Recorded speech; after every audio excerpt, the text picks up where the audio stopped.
আসসালামু আলাইকুম। সিলেট স্টুডিও থেকে চ্যানেল এস সিলেট নিউজে সবাইকে স্বাগত জানাচ্ছি আমি ফাহমিদা খান উর্মি। শুরুতেই জানিয়ে দিচ্ছি শিরোনাম। সিলেটের ফেঞ্চুগঞ্জের ৫৬ শতক ভূমির বিরোধকে কেন্দ্র করে সরেজমিন বিশেষ প্রতিবেদন। আড়ম্বরে সম্পন্ন হলো আরবি ভাষা ও ইসলামী জ্ঞান বিষয়ের উপর সিলেট পর্বের প্রতিযোগিতা। ৪ জনকে ঢাকার প্রতিযোগিতায় অংশ নেওয়ার জন্য ইয়েস কার্ড প্রদান। হবিগঞ্জের বাহুবলে স্থাপন করা হয়েছে শেখ রাসেল মিনি স্টেডিয়ামের ভিত্তিপ্রস্তর। এই স্টেডিয়াম বাহুবলবাসীর প্রতি জননেত্রী শেখ হাসিনার উপহার, বললেন কেয়া চৌধুরী। রোহিঙ্গাদের দুর্বিষহ জীবনকে স্বস্তির পথ দেখাতে সরকার ও দেশি বিদেশি বিভিন্ন সংগঠনের পাশাপাশি প্রবাসীদের বিভিন্ন সংগঠন নিয়মিতই বিতরণ করে যাচ্ছে খাদ্য সামগ্রী, ঔষধ ও বিভিন্ন উপকরণ। এবং সুনামগঞ্জের দোয়ারাবাজার উপজেলার লক্ষ্মীপুর ইউনিয়নের বিভিন্ন সড়কের দুই পাশে ১০,০০০ তালগাছের বীজ রোপণ। শুনছিলেন শিরোনাম, এবারে বিস্তারিত। সিলেটের ফেঞ্চুগঞ্জে ৫৬ শতক ভূমি নিয়ে বিরোধ এবং বিরোধকে কেন্দ্র করে অভিযোগ ও পাল্টা অভিযোগ এখন আলোচিত হচ্ছে সিলেট ও লন্ডন জুড়ে। এই বিরোধে জড়ানো হয়েছে স্থানীয় এমপি মাহমুদুজ্জামান চৌধুরীর নামও। চ্যানেল এস সিলেট টিম ঘটনার বিস্তারিত জানতে সরেজমিন পরিদর্শন করেছে ফেঞ্চুগঞ্জের বাদে দেউলি গ্রাম। কথা বলেছে দুটি পক্ষের সাথে। অভিমত নেওয়া হয়েছে পঞ্চায়েত কমিটি, ভূমি অফিসের কর্মকর্তা সহ সংশ্লিষ্টদের। রিপোর্ট করছেন মঈনুদ্দিন মঞ্জু, ক্যামেরায় ছিলেন লিটন চৌধুরী। ফেঞ্চুগঞ্জের সবুজ অরণ্যে ঘেরা বাদে দেউলি গ্রামটি হঠাৎ করেই আজ আলোচনায়।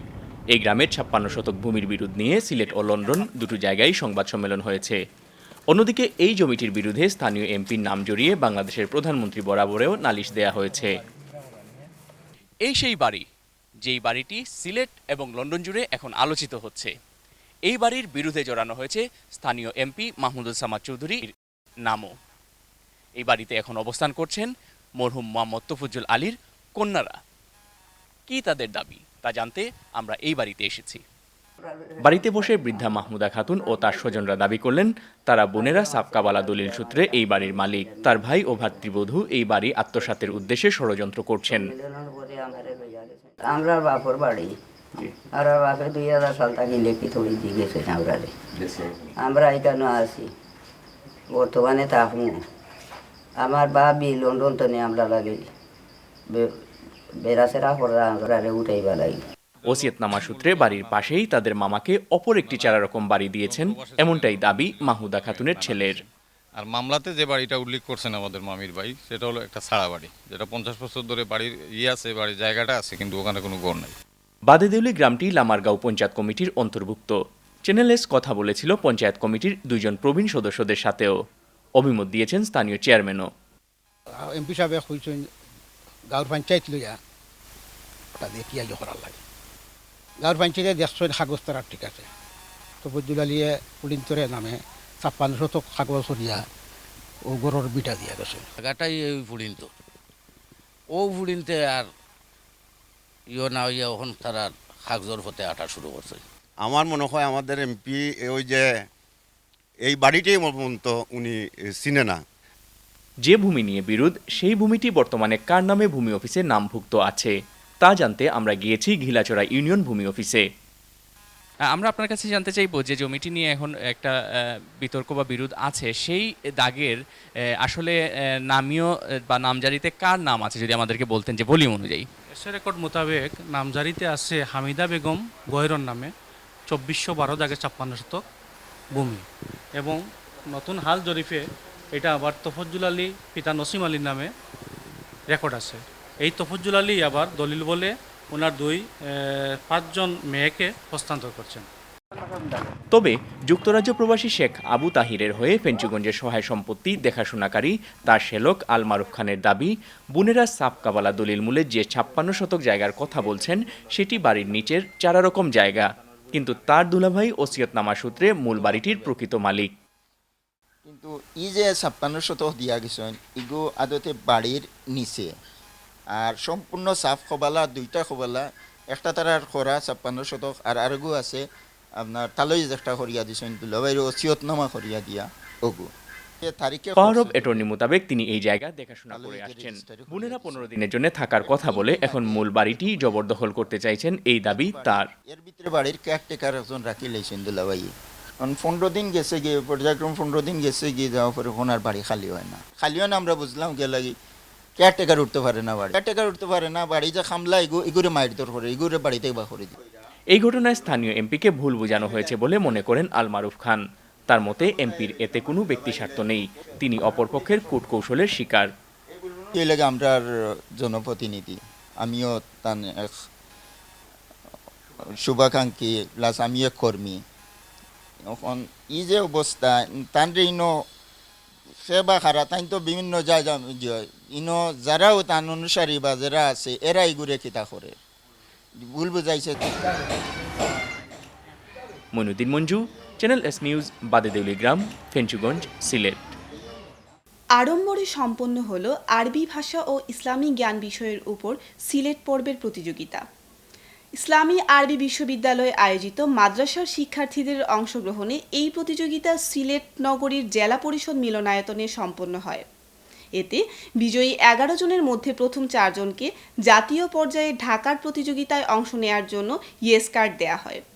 সকালে প্রতিযোগিতার পর বিকালে পুরস্কার বিতরণী অনুষ্ঠানে প্রধান অতিথি ছিলেন ইসলামী আরবি বিশ্ববিদ্যালয়ের vice chancellor professor doctor Mohammad Ahsanullah. তিনি বলেন, ইসলামী আরবি বিশ্ববিদ্যালয়ের প্রতিষ্ঠার পর দেশের পিছিয়ে থাকা মাদ্রাসা শিক্ষা প্রাণ পেয়েছে। গত কয়েক বছরেই পাল্টে গেছে এর চেহারা। এখন আধুনিক শিক্ষা আর মাদ্রাসা শিক্ষার মধ্যে মৌলিক পার্থক্য ছাড়া কোনো পার্থক্য নেই। একই সুযোগ সুবিধা পাচ্ছেন শিক্ষার্থী থেকে শুরু করে শিক্ষকরাও। আধুনিকায়ন করা হচ্ছে কারিকুলাম। আমূল পরিবর্তন নয়, বরং গঠনমূলক পরিবর্তনের মাধ্যমে এগিয়ে যাচ্ছে দেশে ইসলামী শিক্ষা প্রসারের এই মাধ্যম। অনুষ্ঠানে সভাপতিত্ব করেন আরবি বিশ্ববিদ্যালয়ের সিন্ডিকেটের সদস্য মৌলানা হুসামুদ্দিন চৌধুরী ফুলতলি। মোহনা টিভির উপস্থাপক মৌলানা মুফতি মোহাম্মদ বেলাল আহমেদের পরিচালনায় অনুষ্ঠানে বক্তব্য রাখেন সুবহানীঘাট শাহজালাল দারুস সুন্নাহ ইয়াকুবিয়া কামিল মাদ্রাসার অধ্যক্ষ মৌলানা কামরুদ্দিন চৌধুরী ফুলতলি, কামাল বাজার ফাজিল মাদ্রাসার অধ্যক্ষ মৌলানা AKM মনোয়ার আলী, সুবহানীঘাট শাহজালাল দারুস সুন্নাহ ইয়াকুবিয়া কামিল মাদ্রাসার উপাধ্যক্ষ মৌলানা আবু সালেহ কুতুবুল আলম। মিয়ানমারের সেনাবাহিনী দ্বারা নির্যাতন ও হামলায় বাংলাদেশে পালিয়ে আসা রোহিঙ্গাদের পাশে দাঁড়িয়েছে আর্তমানবতা সেবায় নিয়োজিত যুক্তরাজ্য প্রবাসীদের সংগঠন সিলেট এইড। সিলেট এইডের পক্ষ থেকে পাঠানো টাকায় ত্রাণ ও বস্ত্র সামগ্রী বিতরণ করেন খালেদ আহমেদ।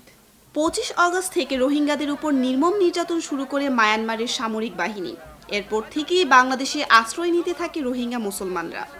বিশাল এই নিপীড়নের জনগোষ্ঠীকে সহায়তা করার জন্য সরকারের পাশাপাশি প্রবাসীদের বিভিন্ন সংগঠন নিয়মিতই সরব কক্সবাজারের টেকনাফ ও উখিয়ার বিভিন্ন অস্থায়ী শরণার্থী ক্যাম্পে।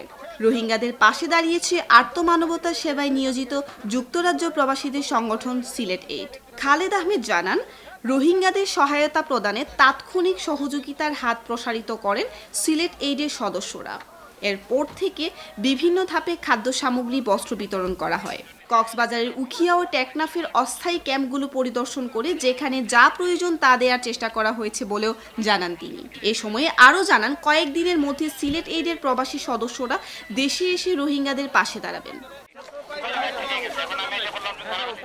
খাবার দিছি আর কাপড় দিছি, তারারে কাপড় বিতরণ করে সিলেট এইডর পক্ষ থাকি। সিলেট এইডর তারা দেওয়া হয়েছে, আমরা সবরে বন্টন করিয়া দিছি। বিয়ানীবাজার উপজেলার মুড়িয়া ইউনিয়নের বন্যা দুর্গত মানুষের মাঝে নগদ অর্থ বিতরণ করেছে ঘুঙ্গাদিয়া মালিগ্রাম জনকল্যাণ ট্রাস্ট ইউকের নেতারা।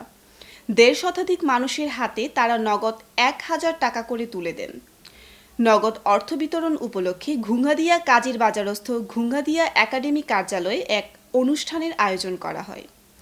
সমাজসেবী শাহাবুদ্দিনের সভাপতিত্বে অনুষ্ঠিত অনুষ্ঠানে প্রধান অতিথি ছিলেন প্রগতি এডুকেশন ট্রাস্ট ইউকের সভাপতি হাবিবুর রহমান ময়না। প্রধান অতিথির বক্তব্যে হাবিবুর রহমান ময়না বলেন, আমরা প্রবাসে অবস্থান করলেও আমাদের মন পড়ে থাকে এলাকায়, তাই আমরা সকল প্রবাসীরা সম্মিলিতভাবে এলাকার দুর্যোগময় মুহূর্তে এগিয়ে আসি। তিনি বলেন, ইতিমধ্যে বিয়ানীবাজার ওয়েলফেয়ার ট্রাস্ট, প্রগতি এডুকেশন ট্রাস্ট ও বিয়ানীবাজার জনকল্যাণ সমিতি মিলে যুক্তরাজ্য থেকে টাকা পাঠিয়ে বন্যা দুর্গতদের সাহায্য করেছি। এখন ঘুঙ্গাদিয়া মালিগ্রাম জনকল্যাণ ট্রাস্ট এলাকার অসহায় মানুষের পাশে এসে দাঁড়িয়েছি। তিনি তাদের এই উদ্যোগ অব্যাহত রাখার অঙ্গীকার করেন। অনুষ্ঠানে বিশেষ অতিথি হিসেবে উপস্থিত ছিলেন ঘুঙ্গাদিয়া মালিগ্রাম জনকল্যাণ ট্রাস্ট ইউকের যুগ্ম সাধারণ সম্পাদক হুসেন সেলিম, মুড়িয়া ইউনিয়ন পরিষদের চেয়ারম্যান আবুল খায়ের, সাবেক চেয়ারম্যান আব্দুল জলিল, শিক্ষাবিদ কাজী মতিউর রহমান সহ আরও অনেকে। অনুষ্ঠান শেষে 1.5 শতাধিক বন্যা দুর্গত অসহায় মানুষের হাতে নগদ অর্থ তুলে দেওয়া হয়। বন্যা ক্ষতিগ্রস্ত মানুষ এবং গরিব মানুষদের মধ্যে 1,50,000 টাকা আমরা নগদ বিতরণ করছি। আর টাকা লইয়া আইয়া এই এলাকার মানুষরে আমরা দিয়া যাই আর সামনে দিয়া আরও অগ্রণী ভূমিকা পালন করমু। প্রবাসীদের পাঠানো অর্থ বাংলাদেশে আর্থসামাজিক উন্নয়নে গুরুত্বপূর্ণ ভূমিকা পালন করছে। প্রবাসী বহু কষ্টে অর্জিত অর্থ বাংলাদেশে আত্মীয় স্বজনের জন্য পাঠানো হয়, তাদের অনেক আবদার পূরণ করা হয়।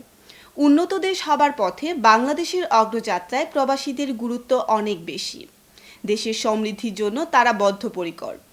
শিক্ষা, স্বাস্থ্য, দারিদ্র্য দূরীকরণ সহ সকল উন্নয়নেই প্রবাসীরা রাখছেন বড় ভূমিকা।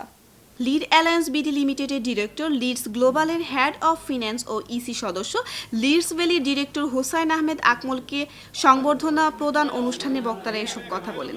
সিলেটের একটি হোটেলের হলরুমে তাকে এই সংবর্ধনা প্রদান করা হয়েছে। লিডস অ্যালায়েন্স বিডি লিমিটেডের ডেপুটি ফিন্যান্স অ্যাডভোকেট জোবায়ের আহমেদের সভাপতিত্বে ও লিডস গ্লোবালের ডিরেক্টর রাহাত বিন ওয়াহিদ চৌধুরীর পরিচালনায় অনুষ্ঠানে অতিথি হিসেবে উপস্থিত ছিলেন সিলেট জেলা আইনজীবী সমিতির সাবেক সহ সম্পাদক ওবায়দুর রহমান ফাহমি, সিলেট জেলা স্বেচ্ছাসেবক লীগের সহ গণযোগাযোগ বিষয়ক সম্পাদক অ্যাডভোকেট শাকির শাহ ফরিদি ও তথ্য ও প্রযুক্তি বিষয়ক সম্পাদক advocate Imran Ahmed, advocate Muhiuddin Mahi, advocate Rabiul Islam, advocate Zahir, advocate Bappi Chowdhury, বিশিষ্ট কমিউনিটি ব্যক্তিত্ব জালাল আহমেদ, সোহেল আহমেদ। নিচ্ছি ছোট্ট একটা বিরতি, ফিরে এসে আরও যা থাকছে। হবিগঞ্জের বাহুবলে স্থাপন করা হয়েছে শেখ রাসেল মিনি স্টেডিয়ামের ভিত্তিপ্রস্তর। এই স্টেডিয়াম বাহুবলবাসীর প্রতি জননেত্রী শেখ হাসিনার উপহার, বললেন কেয়া চৌধুরী। রোহিঙ্গাদের দুর্বিষহ জীবনকে স্বস্তির পথ দেখাতে সরকার ও দেশি বিদেশি বিভিন্ন সংগঠনের পাশাপাশি প্রবাসীদের বিভিন্ন সংগঠন নিয়মিতই বিতরণ করে যাচ্ছে খাদ্য সামগ্রী, ঔষধ ও বিভিন্ন উপকরণ। এবং সুনামগঞ্জের দুয়ারাবাজার উপজেলার লক্ষ্মীপুর ইউনিয়নের বিভিন্ন সড়কের দুই পাশে 10,000 তালগাছের বীজ রোপণ।